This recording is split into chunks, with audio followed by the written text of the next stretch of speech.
अस्सलाम वालेकुम प्यारा बारो, welcome to biology learning point.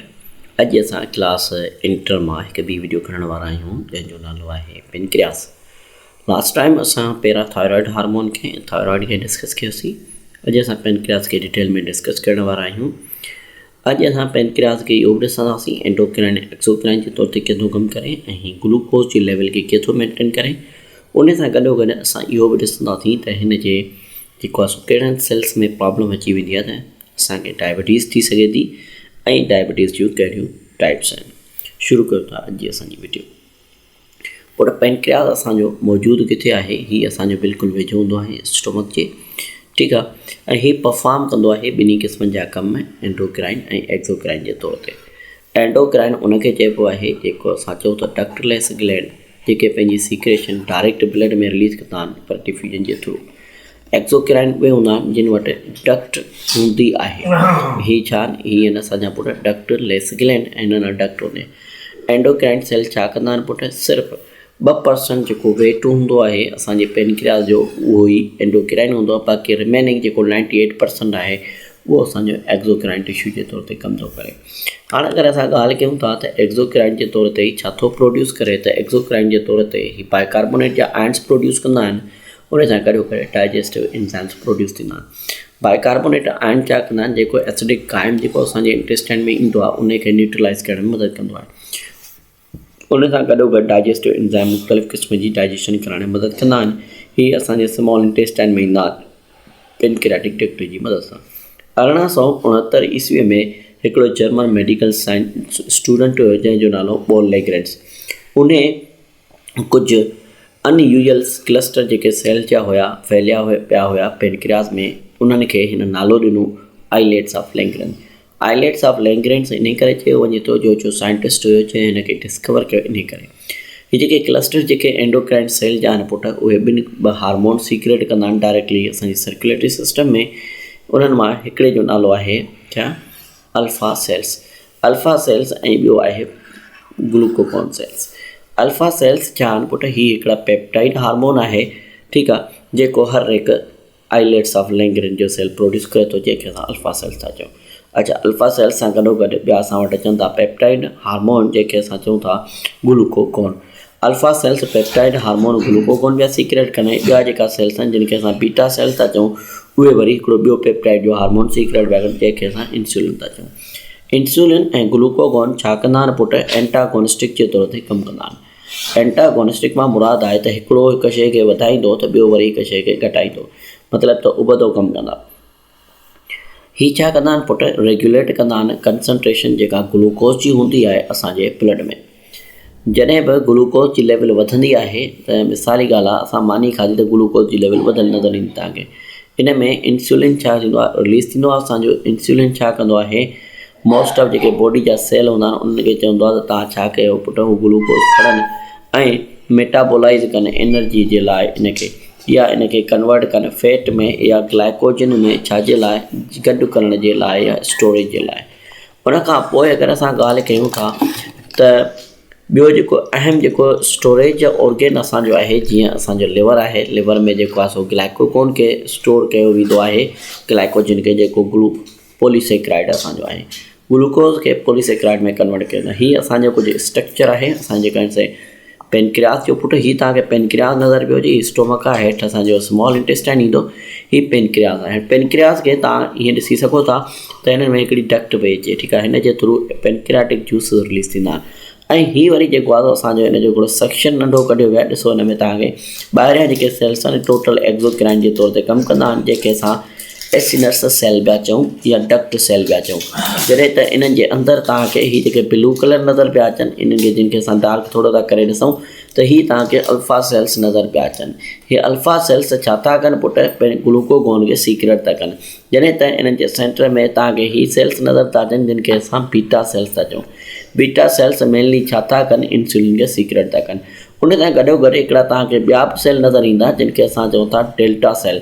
हीअ जेके डेल्टा सेल्स आहिनि जिनखे असां हाणे रेड मार्कर सां कयो आहे, इहे वरी सोमेटोस्टेटिन खे सीक्रेट पिया कनि। उन सां गॾोगॾु तव्हांखे हिकिड़ो ॿियो सेल नज़र ईंदो जंहिंखे असां एफ सेल था चऊं। हीअ वरी छा कंदा आहिनि? पेनक्रियाटिक पॉलीपेप्टाइड खे सीक्रेट कंदा आहिनि।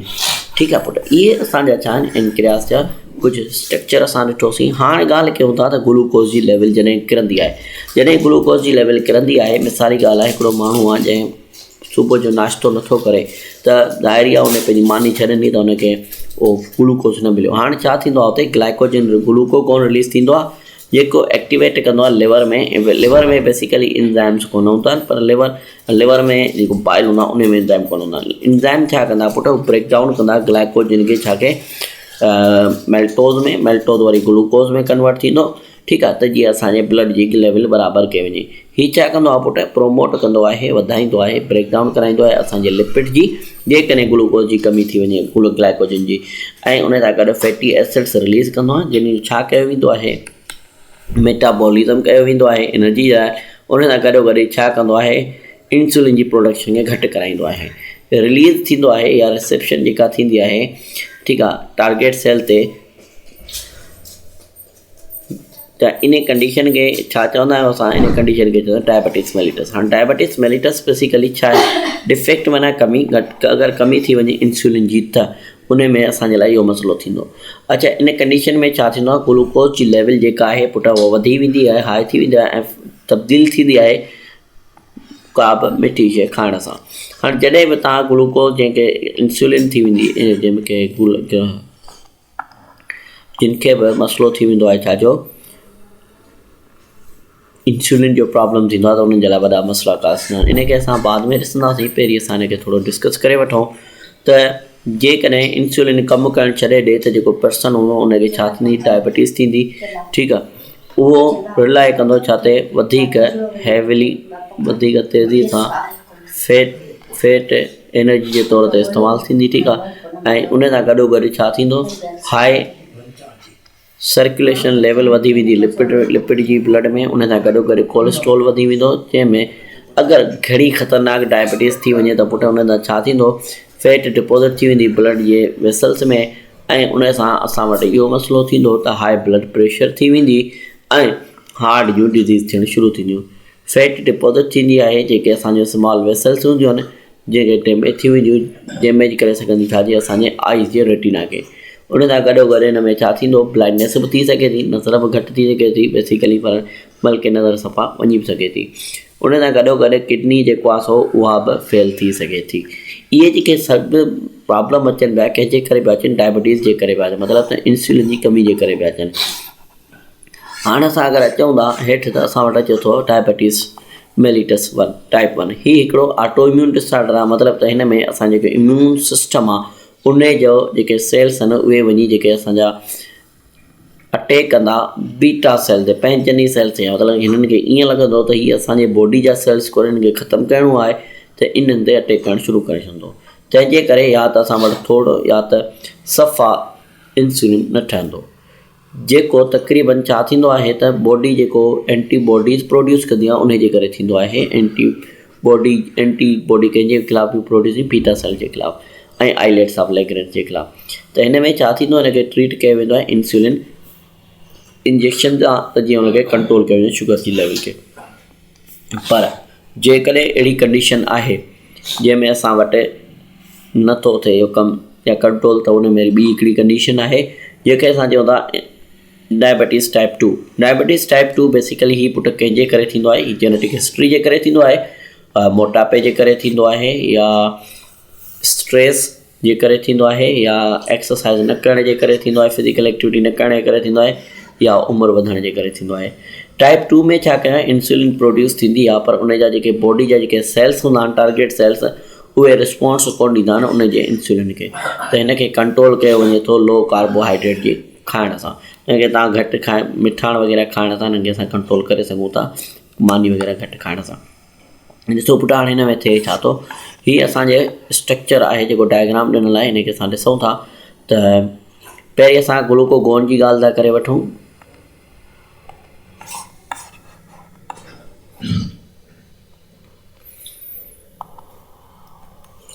ॾिसो, ग्लूकोगोन में छा थींदो आहे, जॾहिं बि असांजे ब्लड जी शुगर लेवल छा थींदी आहे, घटि थींदी आहे, मेनली छा थींदी आहे, घटि थींदी आहे, त हीअ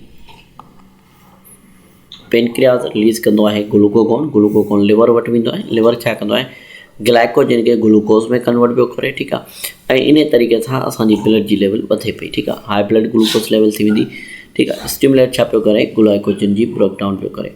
अच्छा, इन सां गॾोगॾु अगरि असां प्रोमोट कयूं था, हिन जी ॻाल्हि था कयूं छाजी, इंसुलिन जी, त इंसुलिन में वरी छा पियो थिए, हिते असांजो ग्लूकोज लेवल वधियो।